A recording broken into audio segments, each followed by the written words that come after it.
For me, evangelism is sharing the gospel, no, to other people so that people would hear and believe on Jesus Christ as their Lord and Savior.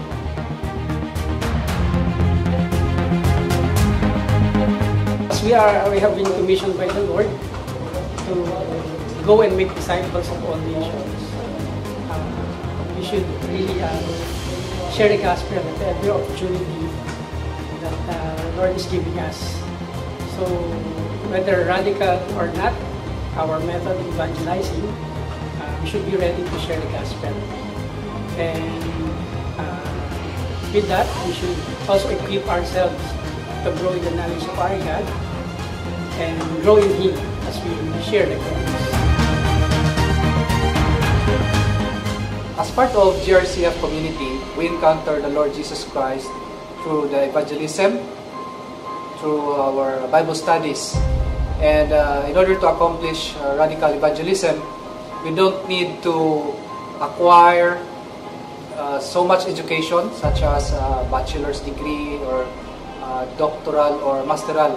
But we just have to incorporate in our daily lives what we learn about Jesus. For example, if we experience success in life, we can share to the people around us that Jesus granted our success. And if we experience difficulties, we can also share to the people around us that you are journeying in your life with the presence of our Lord Jesus Christ, and that the lessons that we learn can be used to strengthen us and develop our Christ-like character. So again, just incorporate what we know about Jesus in our daily life, and I know we can accomplish radical evangelism.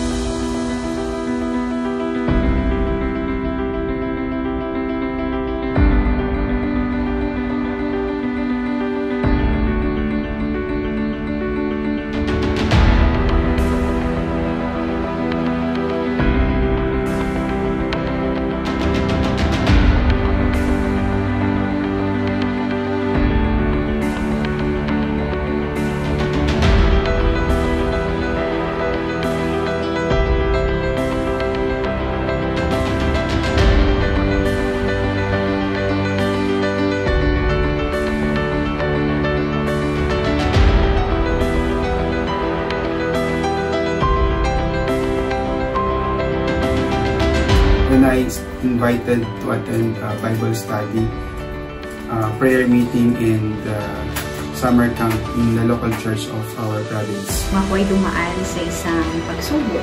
Nalaman ko na ako pala ay makasalanan din. Pero kahit makasalanan ako, minahal pa rin ako ng Panginoong Hesus. Minahal niya ako ng lubusan at siya lang ang nagmahal sa akin ng tunay.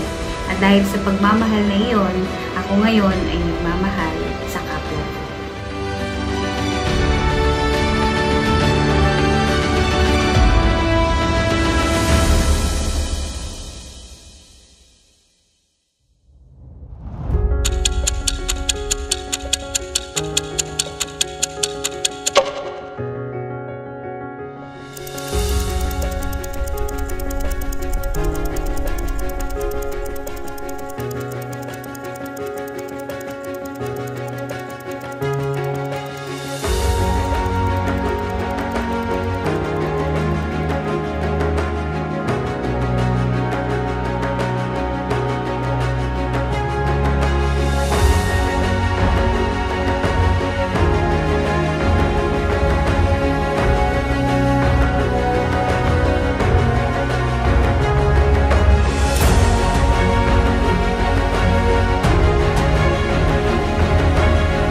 GRCF last 2009 and ginamit na yung Bethany Church para makita ko ng GRCF. And that Sunday na papunta na kami ng Bethany, medyo matraffic dyan sa Buendia and nahirapan kami magtawid. Nung tumingin ako sa likod, nakita ko yung GRCF. Tapos sabi ko sa friend ko, dito na tayo mag-service. Ayun, after noon, ng service, na-bless kami talaga sa Word of God. And yun, doon kami nag-decide ng friend ko na dito na lang kami every Sunday mag-service sa GRCF. For 12 years, I'm so happy na being part of GRCF. When I got an opportunity here in Makati and started to work in Manila, I was really looking forward to serving in a church or charity mission. So it was actually through Elijah that I was brought here in GRCF. In December of 2018, I was able to join their celebration of wonderful celebration of their Christmas party, wherein they hosted medical missions in order to share the God's blessings and the gospel to the community. So it was really an answered prayer for me when I got here in Manila and be part and meet the GRCF family.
That fellowship helped me become more excited about what God is going to show us next. Life is more than just physical attainment, but more on spiritual growth. Life in Christ has never been easy, but it's full of hope, which in turn make you feel secure and comforted. Malaking bagay talaga sa spiritual growth ko yung mga regular fellowship natin. Kasi nare-remind ako na meron tayong mga kapatid na handang makinig sa atin, na nakakapagbigay sa atin ng encouragement, pinagdarasal tayo, at higit sa lahat, mas lumalalim pa yung pagkakakilala natin sa Panginoon dahil dun sa mga stories na sinishare nila of how good the Lord our God is sa kanilang mga buhay. It was during the time that we lost our firstborn. I underwent depression in one of the service of which I attended where Pastor Bong was the speaker. I was reminded nung minsang sinabi niya, hindi lahat ng tanong ay may sagot because God doesn't owe us an explanation. The Lord taught me to trust His timing and to trust His heart. With that difficult situation, God gave me a miracle after 6 years. He gave us our second son, who is Ethan. In those difficult times, the Lord always reminds me to trust His heart. Early this year, our family went through a very difficult situation. Sobrang nakaramdam kami ng takot. None of us would ever be ready to this certain situation na pwedeng mangyari to one of the members of the family. But I thank the Lord for reminding me all the time that He is a sovereign God. He is always in control and He cares. Nung first time kong na-meet si Pastor Vir, that was the time na sobrang down na down ako spiritually at hindi ko alam kung sino ang kakausapin ko. Pero grabe si God. Hindi niya inayaan na mapalayo at tuluyan na akong mag-backslide sa Kanya. Ginamit niya yung nanay sa church ko before para dalhin ako sa GRCF at ipakilala kay Pastor Vir para magpa-counsel. After ng pag-usap namin ni Pastor Vir, naramdaman ko na I am victorious. So doon ko napatunayan na totoo ang salita ng Diyos. Sabi nga sa 1 Corinthians, tapat ang Diyos Hindi niya hayaan na tayo subukin ng higit ng ating makakaya. Sa halip ay bibigyan niya tayo ng lakas upang mapagtagumpayan iyon. So narito ako sa inyong harapan, isang buhay na Panginoon. My life verse is 1 Corinthians chapter 10 verse 30. No temptation has overtaken you except what is common to mankind. And God is faithful. He will not let you be tempted beyond what you can bear. But when you are tempted, He will also provide a way out so that you can endure it. Deuteronomy 28 verse 13. The Lord will make you the head and not the tail, and you only will be above, and you will not be underneath. If you listen to the commandments of the Lord your God, which I charge you today, to observe them carefully. Deuteronomy chapter 31 verse 6, I will never leave you nor forsake you. Because of that verse, namumuhay pa rin po ako ngayon sa grace ni God sa buhay.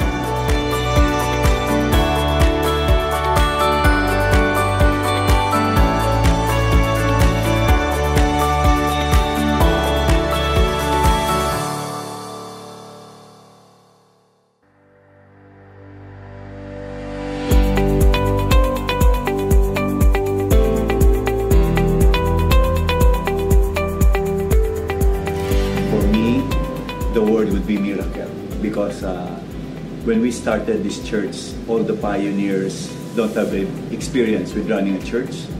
We don't have a formal studies in the Bible school, and just a desire to really serve the Lord and use the church as a tool for evangelism through medical mission. And we don't have also a big crowd to support us financially, but God brought people from the outside to help us support the ministry, and that's why we are here today on our 18th anniversary, and I would say it is the miracle of God for us.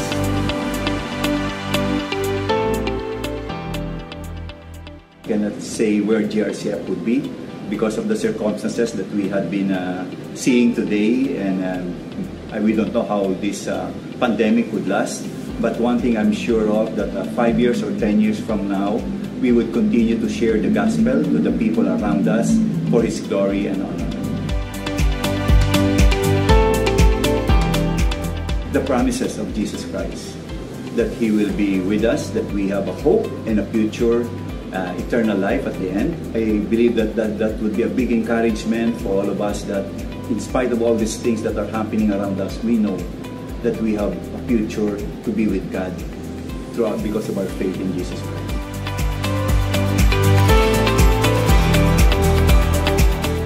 I believe all of us are offended by the Word of God. Why? Because it exposes our sinful nature. And that's why we cannot choose to say good words, just not to offend anybody, but everybody will be offended. Just like me, when I first heard the Word of God, it offends me because I denied being a sinful person.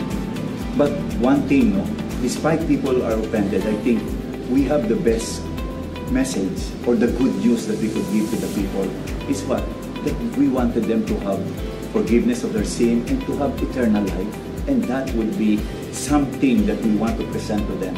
Not the offense up front, but the end of it, that they will have that forgiveness and relationship with Jesus Christ and salvation and then eternity.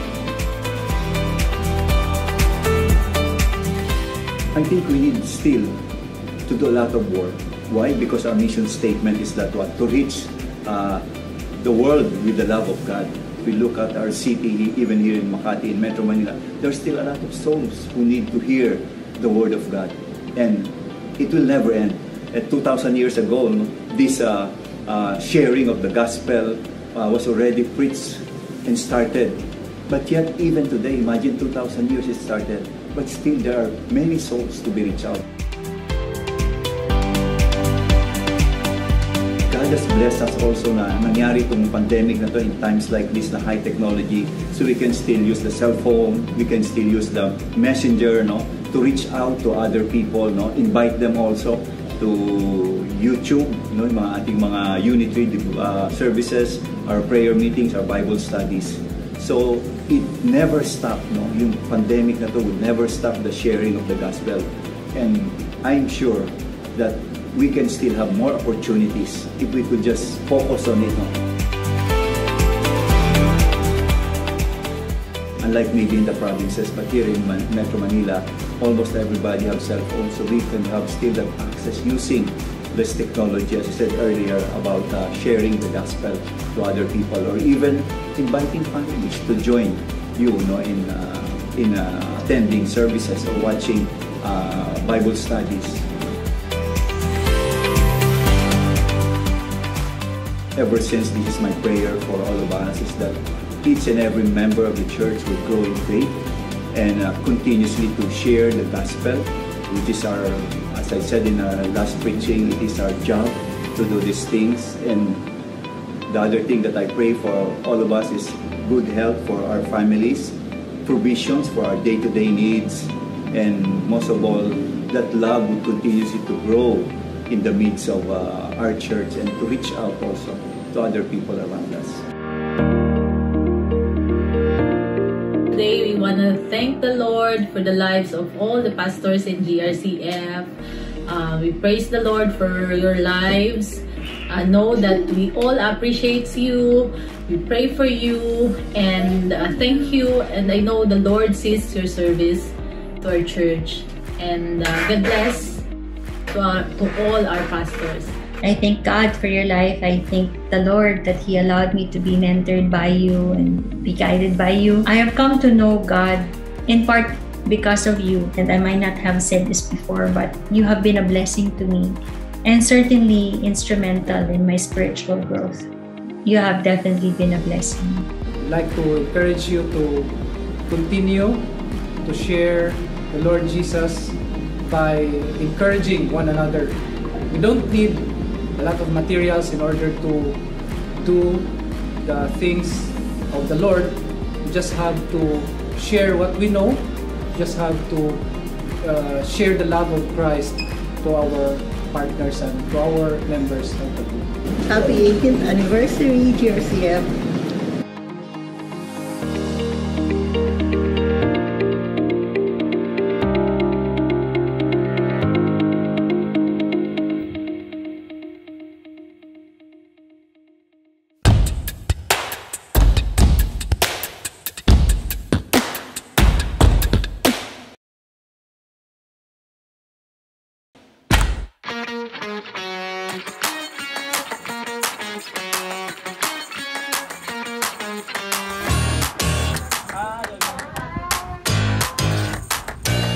Paahit ako, nahitan ko yung sarili. Sige, rolling.